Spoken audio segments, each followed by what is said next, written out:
Welcome back, everybody, to another episode of the Depot Dive. I'm Ross McCorkle, your host, and above me here on the screen, my co-host, as always, is Joe Clark, and we have a lot to talk about today. The 2025 NFL Draft is in the books, and the Steelers, much to the national media's dismay, did not take a quarterback in the first round. We're going to talk about just a basic recap of the draft, some of the bullet points, and kind of high-level overview of what went down during the draft.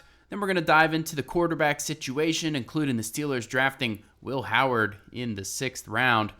And finally, we'll talk about George Pickens and a trade that potentially, maybe, almost happened if you are to listen to some of the reports out there, but obviously did not. Joe, everything is in the books. Give me your favorite pick just off the rip. What is the favorite pick? I'm gonna go with Caleb Johnson. I mean, he's a guy that I didn't think was gonna be there in the 3rd round for the Steelers. He fits Arthur Smith's offense really well. I think he's a lot faster than what he ran. I think his 40 was 4.57. I think he's a lot faster than that. He had, I think, 21 runs at 20 plus yards. He has a lot of explosiveness, I think, in the backfield to Pittsburgh's offense. I just think that was, a really solid pick. They didn't have to move up for him there, but to sit there at number 83 in the 3rd round and take a guy that I thought was going to be gone by, by the second half of the 2nd round. So that was a pick I really liked, one of my favorite running backs, and they were able to grab him and get good value out of him.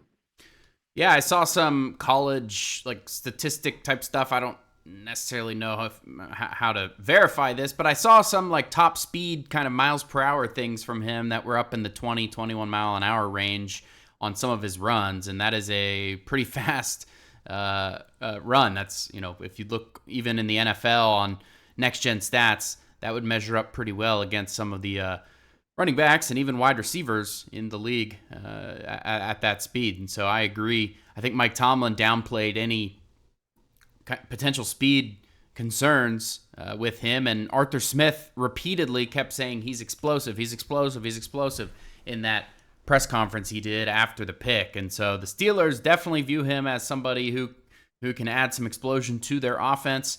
I think a lot of people just kind of scout the 40-yard dash, and what did he run? A 4.56, I think. Is that right? I think it was either 4.56 or 4.57. It was 4.57 at the combine. Well, I've been pointing back to this, and obviously I'm not comparing directly Caleb Johnson to Derrick Henry by any means. I'm not doing that. But Derrick Henry ran a 4.54, and I don't know if 0.03 seconds is some massive difference. It really isn't. And so if you're calling Caleb Johnson slow, you're calling Derrick Henry slow, and I don't really think anybody would do that. I mean, some people just run faster in the game. For one, there's a difference between play speed and 40-yard dash speed, and there's a ton of other factors that go into setting up successful explosive runs, like vision, patience, setting up blocks, pressing the line of scrimmage correctly, being able to squeeze through tight holes and stuff like that. And I think Caleb Johnson does a lot of that very well. If you look at some of his tape, including from the scouting report, which I believe that one was Jonathan was it Jonathan that did that one? I think it was. A lot of great clips in that, so definitely check that out from Jonathan, the scouting report on SteelersDepot.com. Lots of great examples of him kind of just having great vision, especially once he gets to that second level. He's tough to bring down. He has good vision, and the speed doesn't really seem to be a concern. Of course, players are going to be faster in the NFL that are chasing him down, but I agree. That is also probably my favorite pick, though. I think Will Howard is in the conversation for me in the 6th round. We'll talk about the quarterback stuff a little bit later, but I do like that Will Howard pick a lot, especially at that value. Back to the top of the draft, Derrick Harmon in the 1st round. And I think this is kind of, a lot of us at one point or another had Derrick Harmon in our mock drafts in the 1st round. I ultimately didn't have him there in my final. Did you? I did, yeah. You did. Yeah, a lot of people did. I ended up buying some of the quarterback smokescreen stuff. Shame on me. We'll talk about that later. But I think this is a guy that kind of been linked to the Steelers from the jump. And certainly once we got to the combine and he started saying things like he models his game after Cameron Hayward, it just seemed destined from that point in time. Joe, are you pleased with this pick? And tell me a little bit about some of the injury stuff that's kind of floated around since he was selected. Yeah, I mean, I'm thrilled with the pick. I think, I mean, way back in the very start of the pre-draft process, I think he's a guy that a lot of people kind of had their eye on for the Steelers, given, he's got the arm length, he's got the size to play, and it's a clear need for the Pittsburgh with Cameron Hayward aging out. He's 36 years old. I mean, he's still playing at a high level, but, he's only got so many years left. They need a young guy to replace him. And then they didn't do any extensive work on the defensive line free agency. Daniel Akwale and Azizi Atamueo were signed, but, both Akwale's could start in a pinch, but he's probably more of a depth guy. So no real starter added, and so they get a player that can come in and give you some decent snaps right off rip. Injury wise, he had a tear in his labrum and a tear in his rotator cuff that was discovered at the combine. Makes sense because he was late coming out for media interviews at the combine. So kind of understandable that there's a hold up there. And I mean, minor. They said there were partial tears in both, so not full tears. Both of those injuries are things that I think. I mean, the brief research I've read, I'm no doctor, but he could play through them. Probably be in a lot of pain and play through them. And I mean, at this point, he's probably he has no reports that he's gotten surgery yet, but rehab and I think there's really no issue on him being able to contribute for the Steelers this year. Now maybe there's the prospect of surgery after year one, but those are injuries that players recover from all the time. I don't think there's any real long term concern about it, and the fact that he seemingly played through it last year at Oregon and he was a real difference maker for them for that defense last season. I don't think it's really a huge concern. Understandable why maybe some teams dropped him down their boards, and we heard the rumblings that he could slide due to medical concerns. But I don't think it's an injury that's going to have, or the injuries, I guess, are going to have any sort of long term impact on his NFL career. So definitely something to consider and definitely noteworthy, but nothing that I think should really impact Harmon or lessen any excitement over the pick. Yeah, I agree. Harmon said, "I'm fully healthy, ready to go. I don't have no concerns. I'm ready to get to work." That is a quote from him. And then, of course, I think it was Mike Tomlin or Omar Khan, one of the two, said that they are, quote, extremely comfortable with his medicals. They specifically mentioned that the team doctors, they take looks at these guys who they have in for pre-draft visits, and if they had any red flags, they would make their, basically voice their concerns.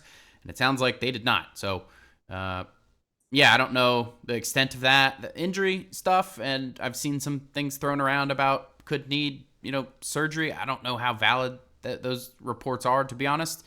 I think our Dr. Melanie Friedlander will have her entrance physical stuff at some point over the next, I don't know, week or so probably, where she breaks down every Steelers draft pick, their injury history, and certainly she'll dive into this labrum and rotator cuff stuff in great detail, as she always does. So we look forward to reading that. But yeah, I think it was just Albert Breer right before we hopped on. I think I scheduled a post from his podcast where he said teams viewed Harmon as a top 10 guy if he wasn't, quote, so beat up with the injury stuff. And so I guess there's more teams kind of voicing potential concerns with the injury stuff. But at the same time, the Steelers appear to have gotten some pretty good value, and I think last year the same thing kind of happened with Troy Fautanu. Now, that's maybe not the greatest example because, of course, he ended up having a knee injury, which was the concern, and we'll see what happens with that. But the Steelers have had some injury red flag stuff in the past with guys like Peyton Wilson, and he made it through the entire rookie season, no problem. I think Darnell Washington's another guy who had supposed medical red flags with his knee. Nothing. I don't think he's maybe missed one game. Has he missed a single game since being drafted? Maybe one. I mean, I don't. Yeah, if he has, nothing substantial. Yeah, and I mean, gosh, you've seen him hurdle some of these people that he had that hurdle last year. That it was like, yeah, I don't think he has a knee concern if he's out there doing that. So, yeah, these medical things that pop up at the combine. Yeah, teams might err on the side of caution. Teams are going to have different risk tolerances and evaluations from their independent medical staffs and stuff. So If the Steelers aren't concerned, I'm not concerned with this pick, and I think it is a great value. I think overall, one of the themes of at least the Steelers' first, I don't know, four, you could argue even four of their five or even five of their five first picks were all tremendous value. I think some will argue on Y.A. Black out of Iowa and the value there, but Mel Kiper, and, take his evaluations with a grain of salt, having Shedeur Sanders at number one overall. But he was sitting there praising Y.A. Black as tremendous value when that selection happened. Mike Tomlin just said there's not very many guys with a chassis that big. Compared him to an F-350 truck at, he's 337 pounds, I think. He's got 35-inch arms. He's just a massive human being. You don't find guys like that too often, and so getting him in the fifth round where they did is I think good value. But yeah, walking through the top, we already talked about Harmon's value. We already talked about Caleb Johnson's value. I think the round 4 pick, Jack Sawyer, was pretty much because of the value there. Edge could be kind of viewed as a luxury pick, but if he was the best player available on the board, which it seems, if you look at basically any expert big board, Jack Sawyer was much, much higher than where he went at 120. What was that? 123 overall, I think. I think I saw him as high as in the 60s on some people's boards. And so good value all around there. And even all the way down to Will Howard, I think tremendous value there, if you ask me. We're talking about a national champion. We're talking about a 6'4" quarterback with some athleticism. Joe, do you think that Omar Khan, this is his third draft now, is he kind of getting back to the old days of kind of prioritizing value over need? I think he's doing a decent, or not a decent, I think he's doing a good job of marrying value and need. So, when it comes to Sawyer and Edge, it doesn't pop off the page as a need, but it's something that I've kind of thought for a while and said that I believe is a little bit of an underrated need. You look at last season, Alex Highsmith missed multiple games, Nick Herbig missed multiple games, TJ Watt was banged up towards the end of the season. You bring back Jeremiah Moon, but he doesn't give you a ton of pass rush upside. He's a good special teamer, but defensively he wasn't all that great out there last season. So I've kind of been thinking that this team needs to find a fourth outside linebacker, whether it's through the draft or through free agency. And I'm glad they grabbed Sawyer. In the sense of what Khan has been doing, I do think that he kind of has been prioritizing the value and waiting to take some of these guys. I don't think anybody would have blinked if they took Will Howard in the 4th or the 5th, but he waited. He has a good sense, it seems, at least in the middle rounds, of where the board's going and where other teams are kind of looking and what they're prioritizing, and so he's able to kind of take advantage of that and get that value. With Caleb Johnson, he said, well, we took some calls, but we felt pretty confident we could stay and wind up being able to get him, and they did. So running back obviously was a need. Defensive line was obviously a need, but they got really good value out of those two positions. I don't necessarily think, if there's a top tier, I don't know, tight end. But even then, they had Tyler Warren for a combine meeting, so you can't even say that if one of those guys fell in the first round that they would have eschewed their need for defensive line to take, a value guy there. But I do think he's done a really good job of marrying the value and in need, especially, in this year, really in the middle and later rounds. Getting another defensive lineman is, pretty key. We talked about them double dipping a lot. Wasn't really sure if that was how it was going to go down, but they did with Y.A. Black. So I'm really happy with this draft and what Khan has done through 3 years. I think you need to see Broder Jones and Fautanu kind of step up this year to kind of feel really good about the last few drafts. But they've gotten some pretty solid contributors, and this year looks no different.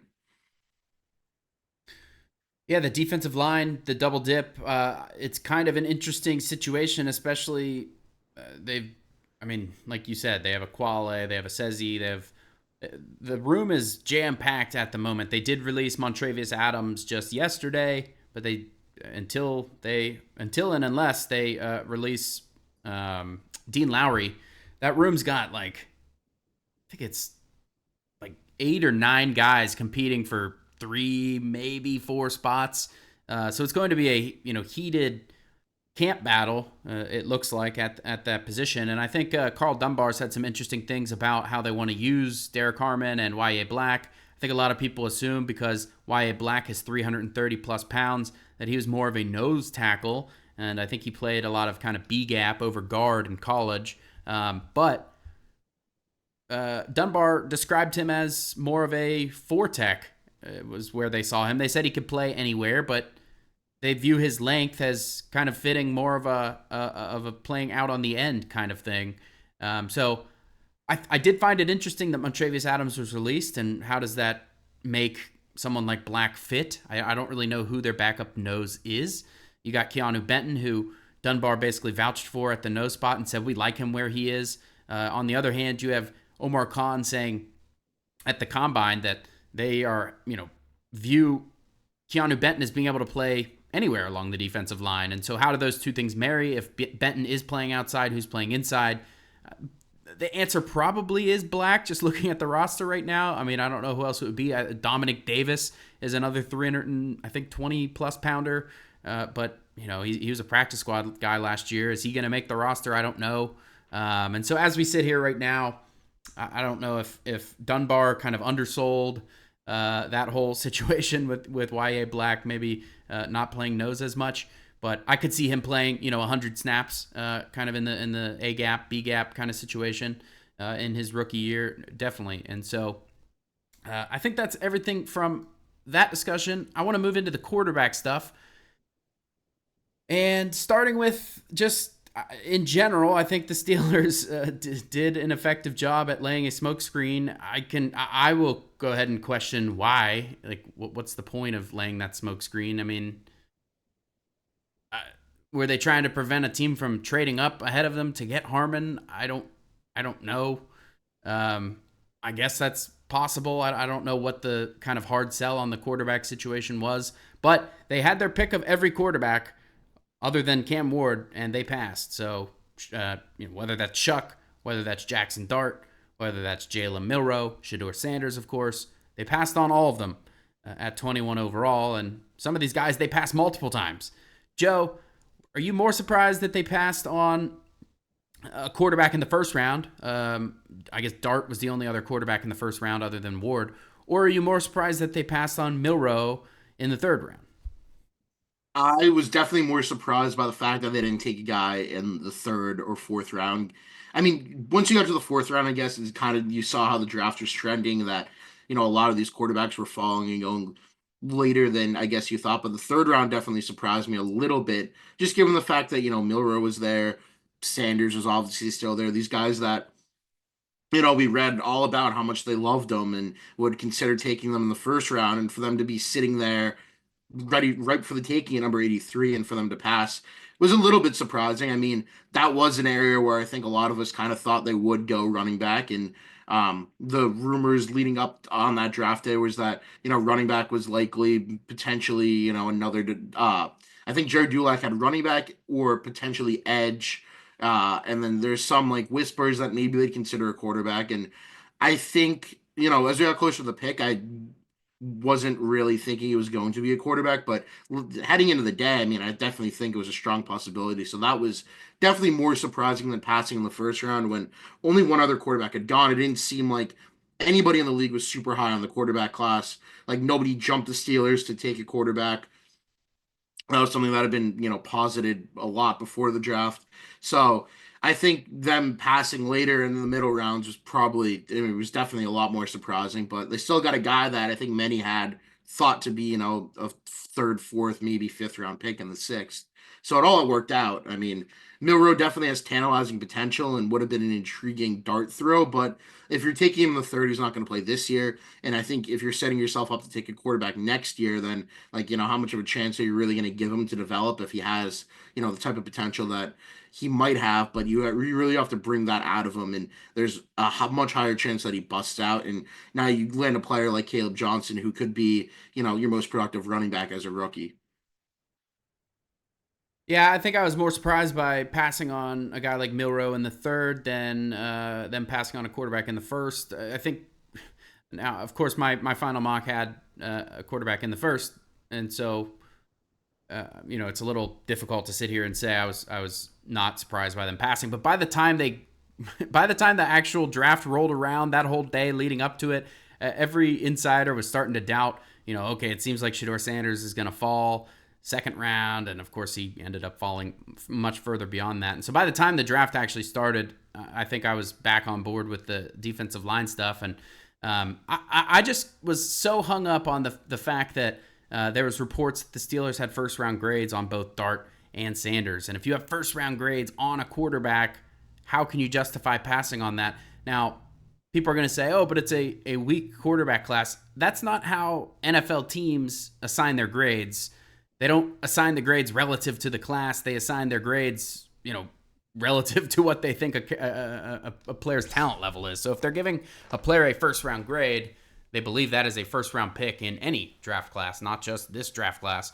And so I guess that was just part of the smokescreen. Jerry Dulac was the one that reported both of those. So, whether he was fed that information, I don't know.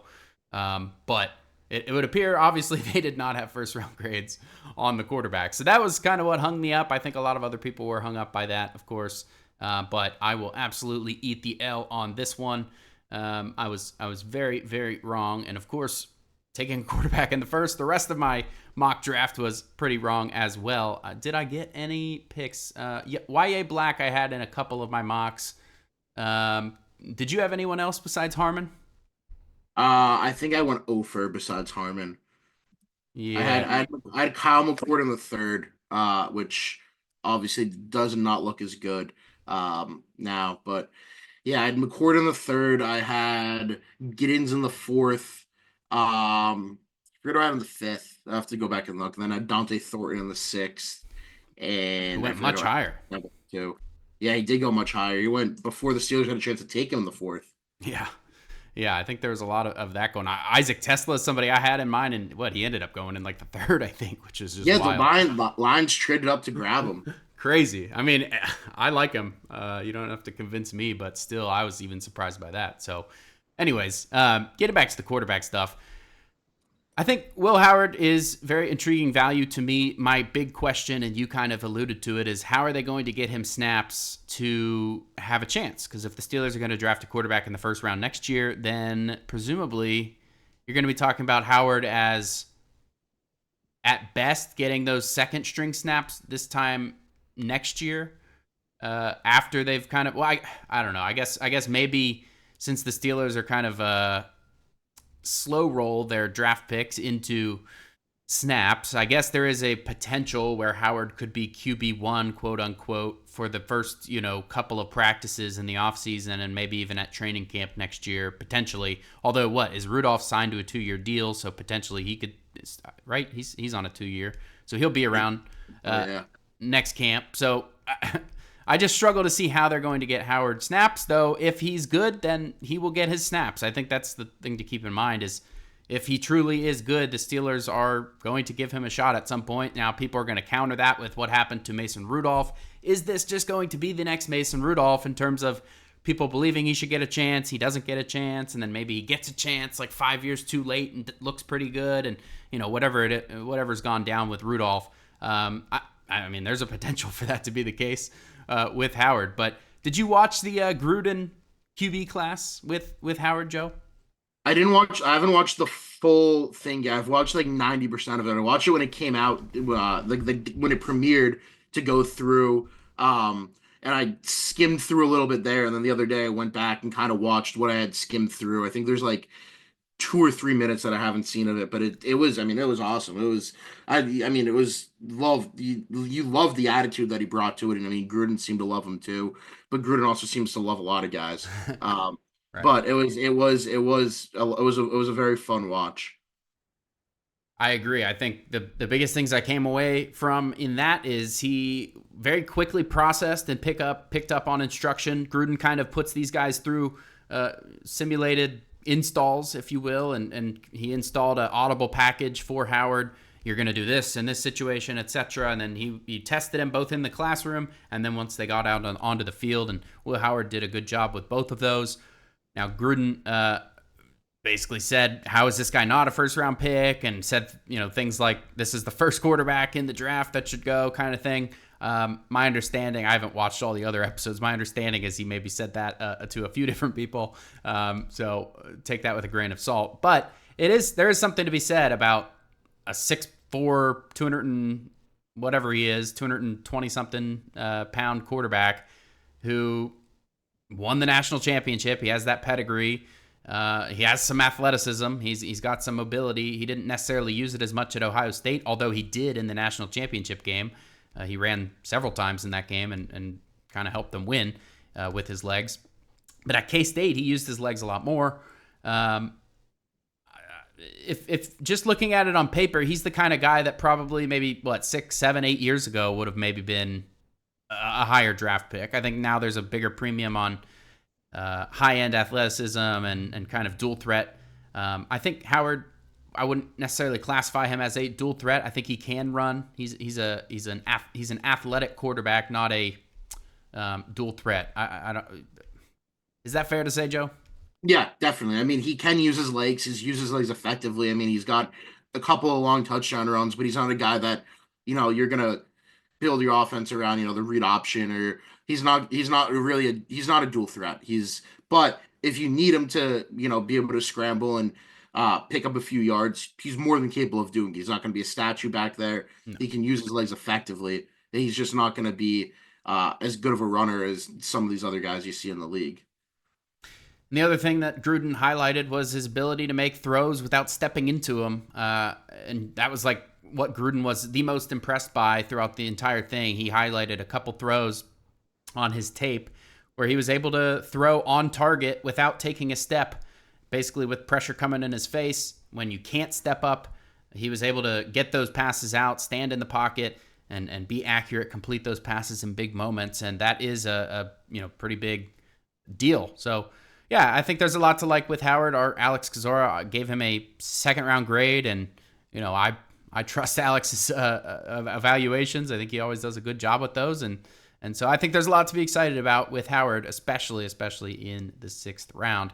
All right, we're going to move into the George Pickens discussion real quickly. It seems obviously the Steelers did not trade him during the draft. There was rumors leading up to the draft that was a possibility, especially with I think it was the Dallas Cowboys. Jerry Jones was saying, I'm working on a couple of trades, and obviously they need a receiver over there. And so that was kind of a logical team to fit him with. And then just today, Diana Rossini, or actually I think it was something that aired last night, but Diana Rossini talked about the Cowboys did indeed reach out about a potential trade for Pickens. Obviously the Steelers seem to have declined that. Joe, are you surprised that they turned a trade down? Obviously, it's hard without seeing what was offered. But are you surprised that Pickens appears to be set for probably a full season with the Steelers? I'm not surprised. I never really got the feeling they were going to trade him. I know last week with, whenever he unfollowed them on Instagram, and there was a little bit more smoke building up to the draft, but I don't really think they acquired DK Metcalf just to have DK Metcalf replace George Pickens. I think the Steelers like what the two of them can do together. Omar Khan said as much in his pre-draft press conference last week. So I've just never really got the vibe that they're really trying to deal Pickens.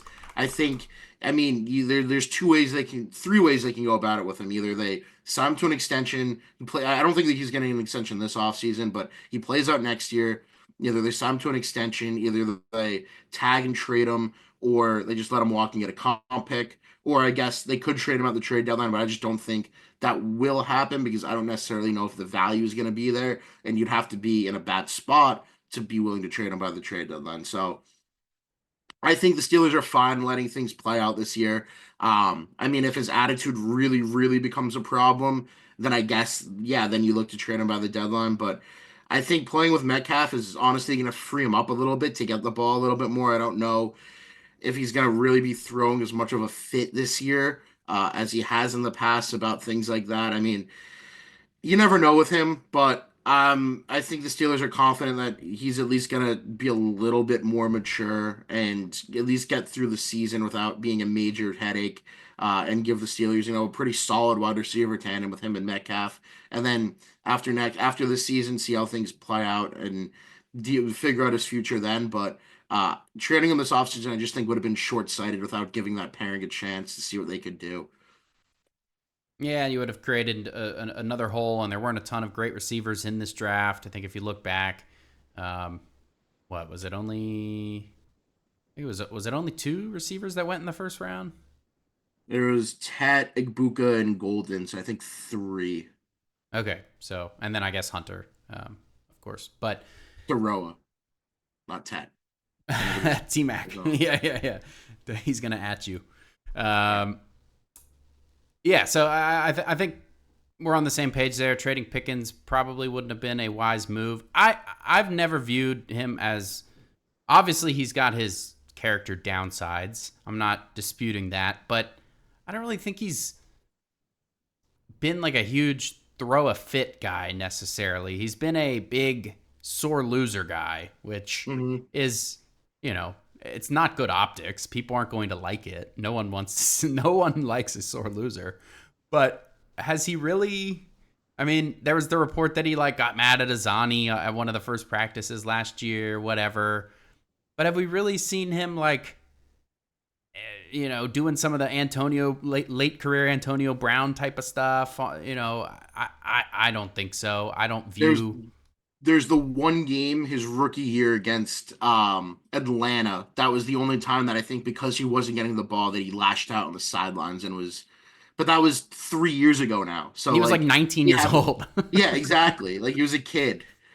So yeah. So I mean, I've talked about it several times at this point that Dante Jackson and Calvin Austin and various players have defended him, saying, this guy loves football, he's a good teammate, et cetera, et cetera. And so I don't think there's this. I think there's a large disparity between what the media and what the public views on Pickens and kind of what the team might view on Pickens. And obviously, again, the sore loser stuff is not going to come across well. And so I understand why there is that disparity.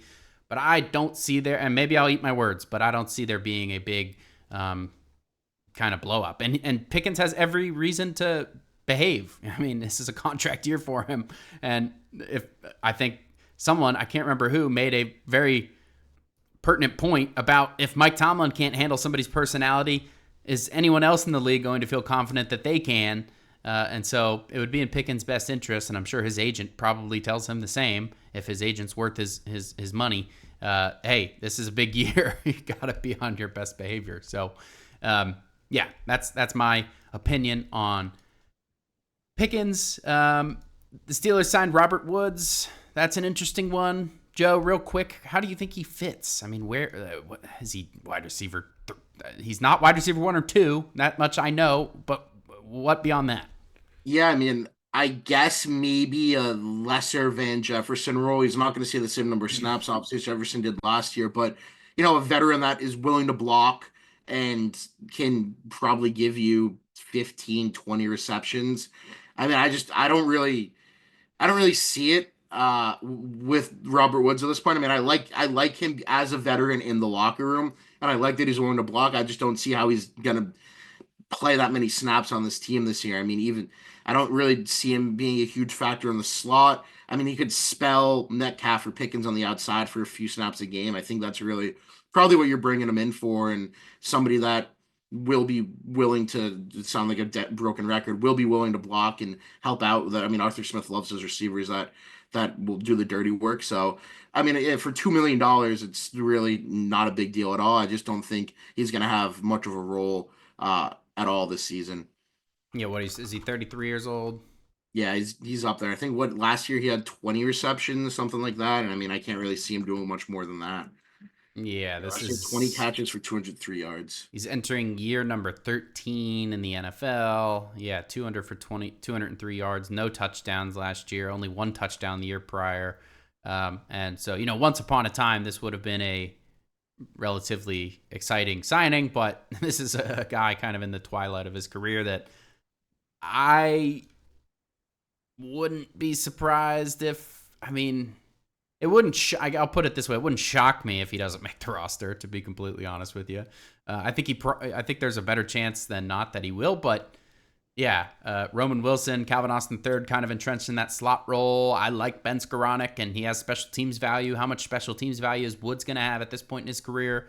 I think they do like him in a blocking role. But again, Skoranek brings some of that blocking stuff, and now they obviously have Pickens and DK, and the Steelers just really didn't get too many receivers involved. I mean, traditionally Arthur Smith's offense is kind of more tight end based than having three receivers out on the field, and so Robert Woods, I just don't see how he fits. Though I think it's good insurance in case somebody gets injured in camp or Roman Wilson is kind of not progressing, because we don't really know what he is right now. Although I am optimistic about him in year two, but yeah. All right. Well, I think that sums up our topics for today. We're going to go ahead and take a listener question. And if you want a question answered on a future episode, you can call us or text us.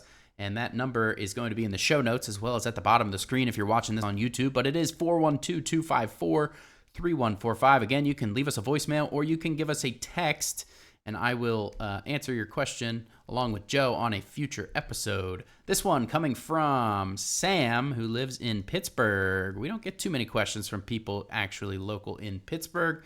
Thank you for the question, Sam. I don't think correct me if I'm wrong, but I don't think we have seen Sam from Pittsburgh before, so this is a first-time question from him. He asks, if you could change one pick from the draft, which would you change, and who would you have taken? Joe, you want to start? Yeah, I mean, I guess kind of a cop-out answer, but I would have changed their second, seventh round pick. Instead of taking Dante Kent, I would have taken one of either Hunter Wooler, the safety from Wisconsin, or Ricky White III, the UNLV receiver. I think I'd probably would have preferred White in that spot because he offers a ton of special teams value. I think he had 4 blocked kicks or punts in his career at UNLV. He was solid at the Shrine Bowl. His tape was pretty solid all season. Again, he probably wouldn't have played a huge role as a rookie, but he could get on the field as a special teamer. And I would have just taken that dart throw there instead of, a guy that maybe can be a good returner for you, it looks like, and probably doesn't offer a ton of defensive upside in the slot. But, I'd love to be proven wrong. I hope Dante Kent balls out, but if there was a pick to change for me, that would be it. Fair enough. I think yeah, I might have to take Jack Sawyer, just looking at who else was available.